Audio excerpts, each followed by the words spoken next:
कितना ट्राई कर लिया, सब कुछ डाल के देख लिया, मनी प्लांट में ग्रोथ ही नहीं हो रही।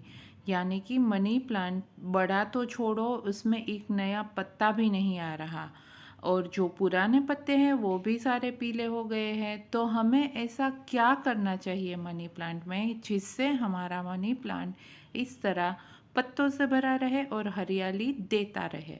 तो काफ़ी सारे लोगों ने मनी प्लांट लगाया है घर में, सबकी यही प्रॉब्लम है। मेरे कमेंट में यही आता है कि कुछ ना कुछ उपाय बताओ जिससे हमारे मनी प्लांट का ग्रोथ है वो 10x की स्पीड से बढ़े। यानी कि ऐसा कुछ फर्टिलाइज़र जिससे हमारा मनी प्लांट है वो जंगल जैसा बन जाए।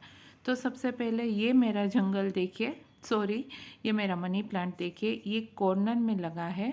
और इसकी एक सीक्रेट मैं आपको बता दूं कि ये टब में लगा है। हम जो बड़ा सा टब लेते हैं कपड़े धोने के लिए, उस टब में मैंने इसको डाला है, तो आप इसका रिज़ल्ट देख सकते हो। तो ये तो एक क्लियर कट बात है दोस्तों कि मिट्टी अगर ज़्यादा देंगे तो पौधा ज़्यादा बढ़ेगा और पौधा के जो पत्ते या फल फूल जो भी लगाया है आपने वो भी ज़्यादा ही आएंगे। तो सबसे सिंपल रूल है कि आप अगर छोटे गमले में मनी प्लांट को लगाते हो फिर सोचते हो कि इसमें ग्रोथ क्यों नहीं हो रही, तो एक वजह यही होती है। ये देखिए टब की साइज़ कितना बड़ा टब है, इसमें लगाया है। तो आप हो सके उतना बड़ा पॉट लीजिए, सबसे पहले तो उसमें लगाइए मनी प्लांट। और मनी प्लांट की मिट्टी है वो भुरभुरी होनी चाहिए, कड़क मिट्टी बिल्कुल नहीं चाहिए, कोई भी पौधे को नहीं चाहिए। मगर ख़ास करके जो इंडोर रहते हैं मनी प्लांट जैसे पौधे, उसको तो हमें हवादार मिट्टी चाहिए, जैसे कि इसमें राइस हस्क मिला हो, रेत मिली हो, कोकोपीट मिला हो। मगर कुछ भी मिला के आप इसको हल्का बना के इसमें फिर रखें। और तीसरी बात कि डायरेक्ट धूप कभी भी नहीं चाहिए होती है मनी प्लांट को। अगर रख देते हैं तो चलता है, वो प्रॉब्लम नहीं है, मगर उसमें ग्रोथ नहीं आती है और पत्ती जो होती है वो पीली रहती है। तो ये तीन तो आप चेक कर लीजिए। उसके बाद मैं आपको आज फर्टिलाइज़र वो दिखाऊंगी जिससे डेफिनेटली 100% आपका प्लांट है वो ग्रोथ करेगा ही करेगा। तो सबसे पहले तो मैं आपको दिखा रही हूँ मेरा प्लांट, उसमें जो भी गड़ी सड़ी पत्तियाँ हैं वो निकाल देती हूँ। और ये जो मेरा प्लांट है उसको मैंने सपोर्ट दिया है, मगर ये फिर भी दीवार का सपोर्ट लेके वो चढ़ रहा है। इसका फ़ायदा मुझे क्या मिल रहा है कि पत्तियाँ है वो बड़ी बड़ी आ रही है, क्योंकि मैं हर रोज़ इसमें पानी का स्प्रे कर देती हूँ। तो जो एरियल रूट्स जो दीवार पे लगे हैं उसको पानी मिल जाता है और ऐसे मॉइस्चर बना रहता है और प्लांट जो मेरा है वो ग्रोथ कर रहा है। और उसके अलावा मैं इसमें वर्मी कंपोस्ट डालती हूँ, थोड़ी सी पोटेशियम वाली राख भी डालती हूँ, जो भी ऑर्गेनिक होता है वो मैं सब इसमें डालती रहती हूँ। मगर सबसे पावरफुल चीज़ यही है जो आज मैं आपको दिखाऊंगी।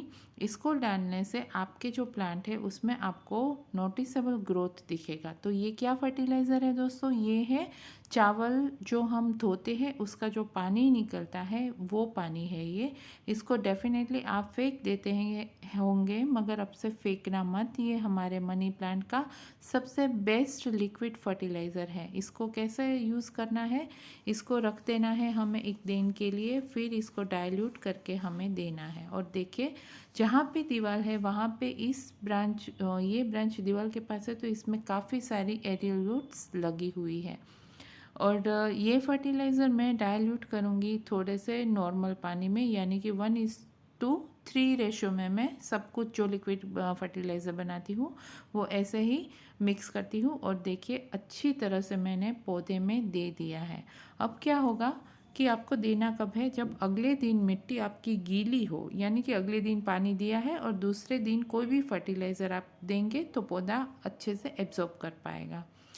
तो इस फर्टिलाइज़र में दोस्तों माइक्रो न्यूट्रिशंस होता है, कैल्शियम होता है। जो भी मनी प्लांट के लिए सबसे बेस्ट माना जाता है स्टार्च, वो स्टार्च भी इसमें होता है। इससे क्या होता है कि माइक्रोवल एक्टिविटी जो हमारे मिट्टी में होती है वो 10 गुना स्पीड से बढ़ती है। तो वो बढ़ेगी तो नेचुरली हमारा पौधा भी फास्ट ग्रोथ करेगा।